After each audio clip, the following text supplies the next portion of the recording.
把橘子放到锅里煮一煮，没想到作用实在太厉害了。最近一段时间，家里的亲戚朋友都阳了，喉咙就像吞刀片一样。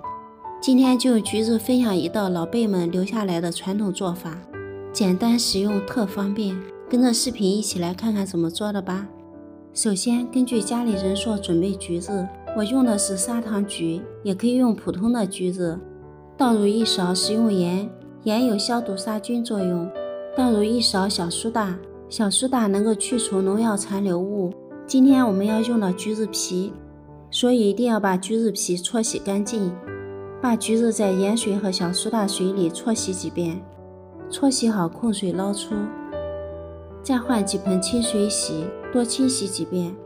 再把清洗好的橘子剥开，把里边的橘肉剥出来。这个季节的橘子甘甜多汁，营养丰富。橘皮含有丰富的挥发油，主要成分有柠檬烯、陈皮苷、胡萝卜素等营养成分。橘肉和橘皮放在一起简直是绝配。剥下来的橘皮一定不要扔了，放到一边备用。把橘皮放到煮锅里，倒入800毫升清水，水的量可以根据家里人数决定。盖上锅盖，开中火煮15分钟左右。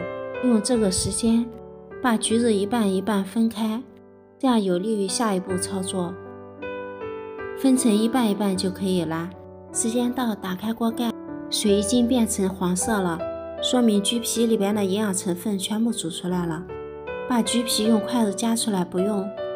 把橘肉倒进来，盖上锅盖，开中火煮10分钟左右，煮至橘子软烂。时间到，打开锅盖，现在橘子煮的已经非常软烂了。倒入少许食用盐，1勺白糖，再煮3分钟左右，煮至白糖和食盐融化。这样我们橘子盐糖水就做好了。盛入到碗中，一定要趁热喝，喝起来甜中带着微咸，口感特别。没想到全家特别爱喝，特别是嗓子像吞刀片一样的朋友，可以试一试这款天然的电解质水。在这特殊时期，别忘了收藏起来做一做给家人喝吧。下个视频再见啦。